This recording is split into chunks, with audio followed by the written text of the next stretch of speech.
ಕಾರ್ಡ್ಸ್ನ shuffle ಮಾಡಿದಾಗ ಮತ್ತು ನಿಮ್ಮ ಚಾರ್ಟ್ನ ನೋಡಿದಾಗ ನಾನು ಎರಡನ್ನೂ ಕನ್ಸಿಡರ್ ಮಾಡಿಬಿಟ್ಟು ರೀಡಿಂಗ್ನ ಮಾಡ್ತಾಯಿದ್ದೀನಿ.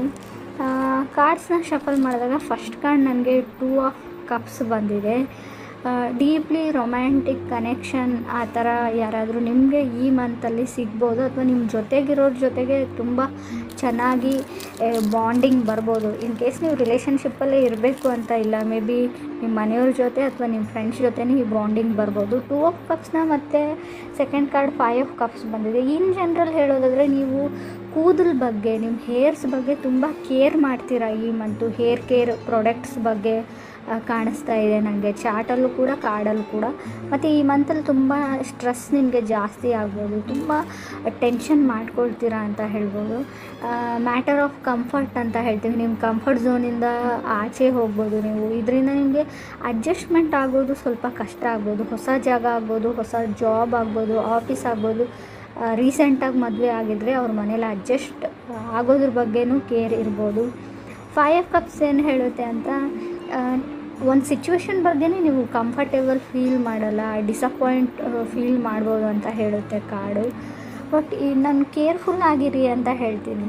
ಸೊ ನಿಮ್ಮ ಮಾತಿನ ಬಗ್ಗೆ ಗಮನ ಇರಲಿ. ನೀವು ಆಡೋ ಮಾತಿಂದ ಬೇರೆಯವ್ರಿಗೆ ಹರ್ಟ್ ಆಗ್ಬೋದು, ಅಥವಾ ಯೋಚನೆ ಮಾಡಿ ಮಾತಾಡಿಬಿಡಿ.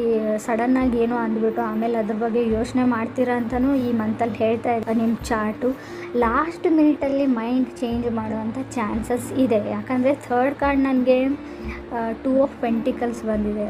ಸೊ ಏನೋ ಗೊತ್ತಿಲ್ಲ, ಏನು ಸಡನ್ನಾಗಿ ಥಾಟ್ ಬರುತ್ತೆ ನನಗೆ ಗೊತ್ತಿಲ್ಲ. ಮೇ ಬಿ ಎಲ್ಲಿಗೋ ಹೋಗಬೇಕು ಅಂತ ಮೊದಲೇ ಪ್ಲ್ಯಾನ್ ಮಾಡ್ಕೊಂಡಿರ್ತೀರ. ಅಲ್ಲಿಗೆ ಈ ಡ್ರೆಸ್ ಕೋಡು ಅಥವಾ ಈ ಬಟ್ಟೆ ಹಾಕ್ಕೊಳ್ತೀನಿ, ಧರಿಸ್ತೀನಿ ಅಂತ ಅಂದ್ಕೊಂಡಿರ್ತೀರ.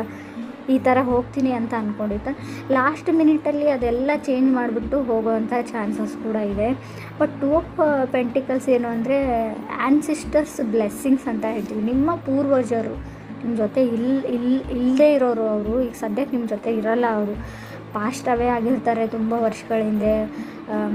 ನೀವು ನೋಡೂ ಇರೋಲ್ಲ, ಬರೀ ಫೋಟೋಲ್ಲಿ ನೋಡಿರ್ಬೋದು. ಆ ಥರ ಇರೋ ವ್ಯಕ್ತಿಗಳಿಂದ ನಿಮಗೆ ಬ್ಲೆಸ್ಸಿಂಗ್ ಸಿಗುವಂಥ ಚಾನ್ಸಸ್ ಇದೆ. ನಿಮ್ಮ ಕನಸಲ್ಲಿ ಕೆಲವೊಂದು ವಿಷಯಗಳನ್ನ ನೀವು ನೋಡ್ಬೋದು, ಕನಸಲ್ಲಿ ಬಂದು ನಿಮಗೆ ಬ್ಲೆಸ್ ಮಾಡ್ಬೋದು. ಅಥವಾ ಸಮಥಿಂಗ್ ನೀವು ನಿಮ್ಮ ನೇಟಿವ್ಗೆ ಹೋಗ್ಬೋದು, ಊರಿಗೆ ಹೋಗ್ಬೋದು, ನಿಮ್ಮ ಹಳೆ ಮನೆ ನೋಡ್ಬೋದು. ಆ ಥರ ಕೂಡ ಕಾರ್ಡ್ ಹೇಳ್ತಾ ಇದೆ. ಬಟ್ ಈ ಮಂತಲ್ಲಿ ಯಾವುದಾದ್ರೂ ಟ್ಯಾಕ್ಸಸ್, ಬಿಲ್ಸ್ನ ಪೇ ಮಾಡೋದಿದ್ರೆ ಪೇ ಮಾಡಿ. ಏನಾದರೂ ಮಾರೋವಾಗ ಅಥವಾ ಏನಾದರೂ ಬೈ ಮಾಡುವಾಗ, ತೊಗೊಳ್ಳೋವಾಗ ತುಂಬ ಕೇರ್ಫುಲ್ಲಾಗಿರಿ. ಈ ಗೌರ್ಮೆಂಟ್ ಟ್ಯಾಕ್ಸಸ್ಸು ಅಥವಾ ಫೆನಾಲ್ಟೀಸ್ ಬೀಳೋಂಥ ಚಾನ್ಸಸ್ ಇದೆ.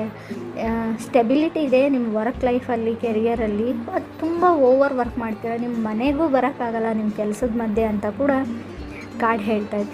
ಇನ್ನೊಂದು ವಿಷಯ, ನಿಮ್ಮ ಸಿಗ್ನೇಚರ್ ಬಗ್ಗೆ, ನೀವು ಕಾಂಟ್ರಾಕ್ಟ್ನ ಏನಾದರೂ ಸೈನ್ ಮಾಡುವಾಗ, ಸೊ ಟರ್ಮ್ಸ್ ಆ್ಯಂಡ್ ಕಂಡೀಷನ್ಸ್ನ ಇನ್ ಕೇಸ್ ನೀವು ಲೋನೇ ತೊಗೊಳ್ಳಿ ಅಥವಾ ಯಾರಿಗಾದ್ರೂ ದುಡ್ಡೇ ಕೊಡಲಿ, ಈ ಪೇಪರ್ ವರ್ಕ್ ಅಂತ ಇರುತ್ತೆ ನೋಡಿ, ಅದನ್ನು ಕರೆಕ್ಟಾಗಿ ಡೀಲ್ ಮಾಡ್ಕೊಳ್ಳಿ. ಅಲ್ಲೂ ಕೂಡ ಪ್ರಾಬ್ಲಮ್ ಆಗುತ್ತೆ ಅಂತ ಹೇಳ್ಬೋದು. ನೀವೇನಾದರೂ ವೆಕೇಷನ್ಸ್ಗೆ ಟ್ರಾವೆಲ್ ಮಾಡಬೇಕು, ಹಾಲಿಡೇಸ್ಗೆ ಏನಾದರೂ ಪ್ಲ್ಯಾನ್ ಮಾಡಿದರೆ ಅಲ್ಲಿ ಡಿಲೇ ಆಗೋ ಚಾನ್ಸಸ್ ಇದೆ. 4th ಕಾರ್ಡ್ ನನಗೆ ಟವರ್ ಕಾರ್ಡ್ ಬಂದಿದೆ. ಟವರ್ ಕಾರ್ಡ್ ಅಂದರೆ remove of any kind of deaths ಅಂತ ಹೇಳ್ತೀವಿ. ಅಂದರೆ ರಿಯಲ್ ಡೆತ್ ಅಲ್ಲ, ನೀವು ಖರ್ಚು ಮಾಡೋ ಎಕ್ಸ್ಪೆಂಡಿಚರ್ನ ಸ್ವಲ್ಪ ರಿಮೂವ್ ಮಾಡ್ಕೊಳ್ಳಿ ಅಂತ ಕಾರ್ಡ್ ಹೇಳ್ತಾಯಿದೆ. ಅಂದರೆ ಕಮ್ಮಿ ಮಾಡ್ಕೊಳ್ಳಿ, ತುಂಬ ಖರ್ಚನ್ನ ಮಾಡಬೇಡಿ. ನಿಮ್ಮ ಅಕೌಂಟ್ಸ್ ಬಗ್ಗೆ ನೀವು ತುಂಬ ಗಮನ ಕೊಡಿ ಅಂತ ಕಾರ್ಡ್ ಹೇಳ್ತಾ ಇದೆ.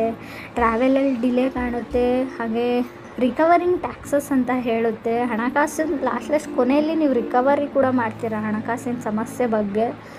ಫಾರಿನ್ ಟ್ರಾವೆಲ್ ಅಂತ ಇದೆ, ಸದ್ಯಕ್ಕೆ ಆಗದೇ ಇದ್ದರೂ ಕೂಡ ನಿಮ್ಮ ಚಾರ್ಟಲ್ಲಿದೆ, ಬಟ್ ಕಾರ್ಡ್ಸಲ್ಲಿ ಇಲ್ಲ. ಅದು ಫಾರಿನ್ ಟ್ರಾವೆಲ್ ಹೋಗಬೇಕು ಅಂದರೂ ಡಿಲೇ ಆಗುತ್ತೆ ಅಂತ ಚಾರ್ಟ್ಸ್ ಹೇಳ್ತಾ ಇದೆ. ಕಾರ್ಡ್ಸ್ ಕೂಡ ಚಾರ್ಟಲ್ಲಿ ಮಾತ್ರ ಅದು ಇದೆ, ಫಾರಿನ್ ಟ್ರಾವೆಲ್ ಅಂತ.